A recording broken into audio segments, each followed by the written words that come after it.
This is a brief overview of an American Heart Association scientific statement entitled Induced Pluripotent Stem Cells for Cardiovascular Disease Modeling and Precision Medicine, published in the January 2018 issue of Circulation, Genomic and Precision Medicine. Human pluripotent stem cells, or hPSCs, exhibit properties that render them uniquely qualified as model systems for studying human diseases. They are of human origin, which means they carry human genomes. They are pluripotent, which means that in principle they can be differentiated into any of the human body's somatic cell types. And they are stem cells, which means they can be expanded from a single cell into millions or even billions of cells.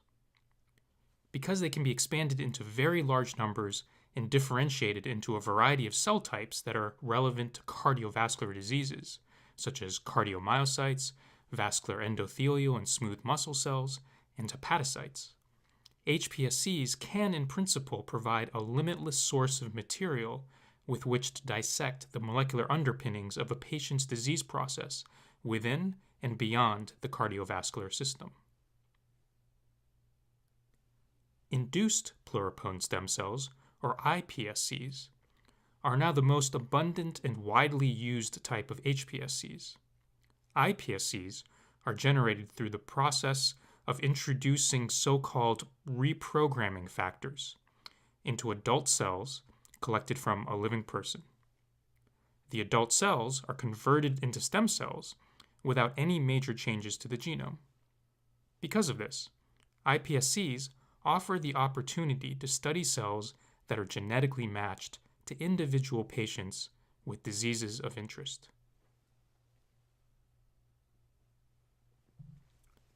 Many types of adult cells can be reprogrammed into iPSCs, although the most commonly used types are skin fibroblasts and peripheral blood cells. Different techniques can be used to introduce the reprogramming factors into the adult cells, including RNA transfection, viruses, and episomal vectors.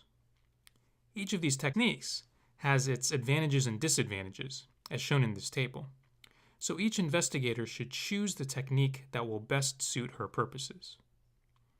Of note, regardless of the technique used, there's a substantial amount of quality control that needs to be performed for each newly made iPSC line.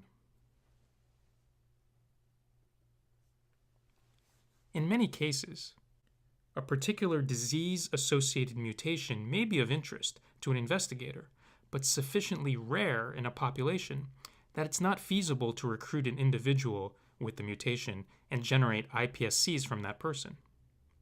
In such cases, genome editing tools can introduce specific disease-associated mutations into normal or wild-type iPSC lines from healthy individuals. Conversely, if patient-specific iPSCs are available, genome editing tools can be used to correct the disease-associated mutations. Here's a schematic of the three most commonly used genome editing tools: zinc finger nucleases, TALENs, and CRISPR-Cas9. Each of these tools can make double-strand DNA breaks at desired sites in the genome. Investigators can disrupt or knock out genes by taking advantage of the cell's DNA repair mechanism called non-homologous end joining, which is error-prone and can introduce semi-random frameshift mutations into a gene. Alternatively, investigators can make precise changes in the genome by taking advantage of the cell's DNA repair mechanism called homology-directed repair, which is a less efficient process.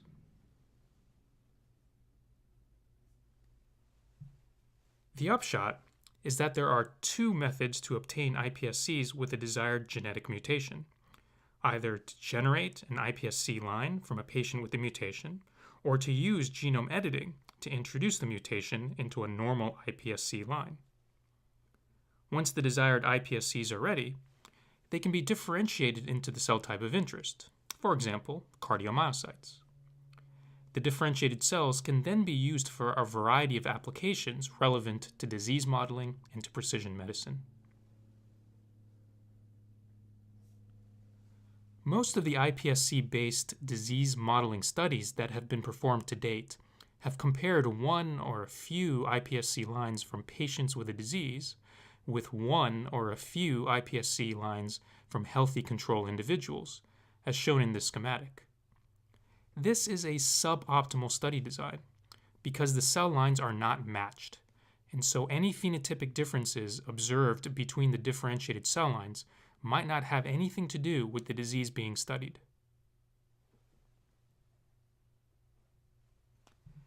The reason for this is that there's a lot of variability among iPSC lines made from different people.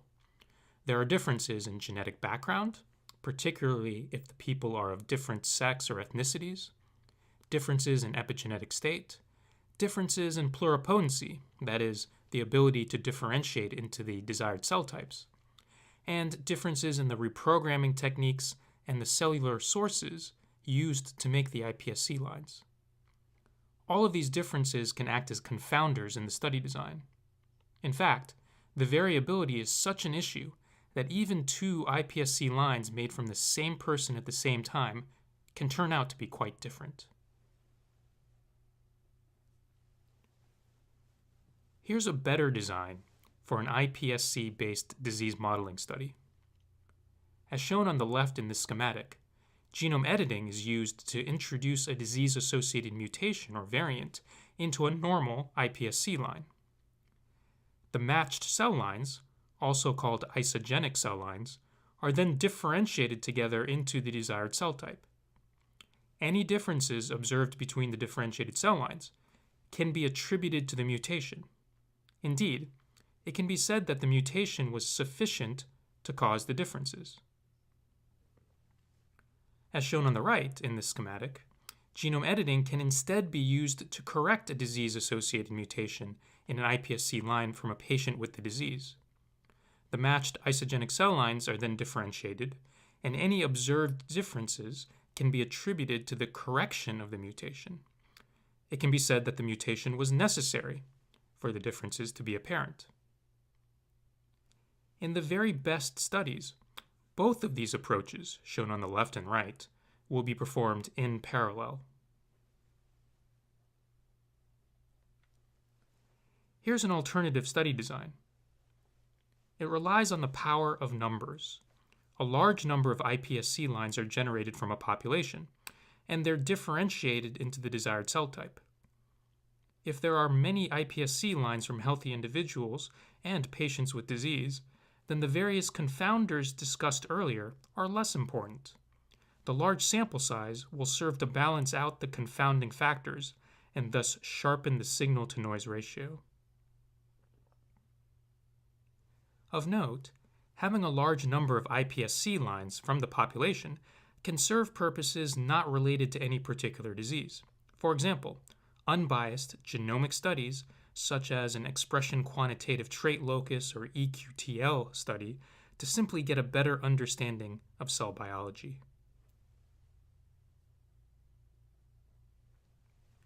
hPSCs have now been used to model a wide variety of cardiovascular diseases linked to mutations in a broad range of genes, as shown in this table.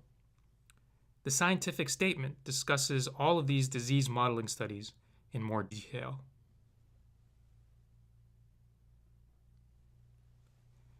An important consideration when working with iPSCs is that existing differentiation protocols are less than perfect.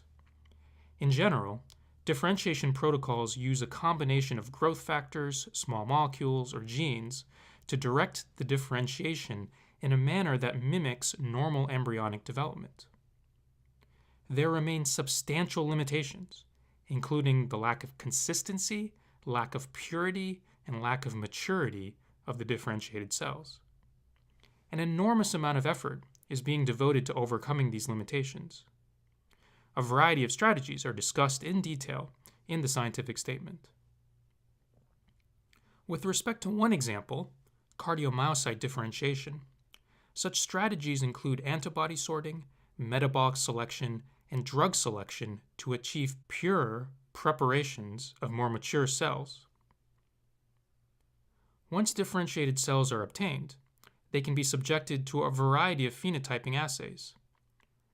Cardiomyocytes can be characterized with respect to size, morphology, cytoarchitecture, action potentials, and other electrophysiological properties, progenitor growth, contractility, drug responses, and many other properties. They can also be used to perform drug screens to identify small molecules that produce desirable phenotypic changes. This table highlights that even with the best cardiomyocyte differentiation protocols available as of the beginning of 2018, there remain substantial differences between iPSC-derived cardiomyocytes and authentic adult human cardiomyocytes, particularly with respect to signs of maturity. This makes modeling of postnatal myocardial disorders more challenging. Nonetheless, investigators are diligently working to extract as much useful information as possible from iPSC-derived cardiomyocytes, with some notable successes.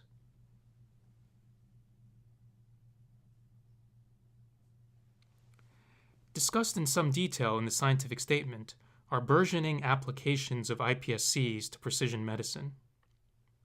One highlight is patient-specific therapeutic screening. Patient-specific iPSC-derived cardiomyocytes are starting to be used to assess for adverse responses to QT prolonging drugs and to doxorubicin cardiotoxicity. Such applications could be useful in predicting patient drug responses prior to their receiving the drugs and, possibly, in guiding drug selection for patients on a personalized basis. Other emerging iPSC precision medicine applications include defining patient-specific mechanisms of disease, for example, determining how a particular gene mutation causes a particular manifestation of disease in a particular patient, as well as functional annotation of DNA variants of uncertain significance identified in patients with clinical exome or genome sequencing. The scientific statement concludes by considering ways to promote the broader use of iPSCs for biomedical applications. Establishing large biobanks with collections of hundreds to thousands of iPSC lines from patients with a variety of diseases, as well as healthy individuals, is already underway. Such biobanks will be invaluable for investigators who wish to study diseases but don't have the resources to generate iPSC lines in their own laboratories. The development of technologies to scale up the production and differentiation of iPSC lines will permit studies with much larger sample sizes and increased power to detect meaningful functional differences among cell lines. Finally, iPSCs could be incorporated into drug development pipelines to assess for toxicity early in the process, to avoid situations in which drug candidates are taken forward into clinical trials but only then are found to have adverse effects that prevent their clinical use.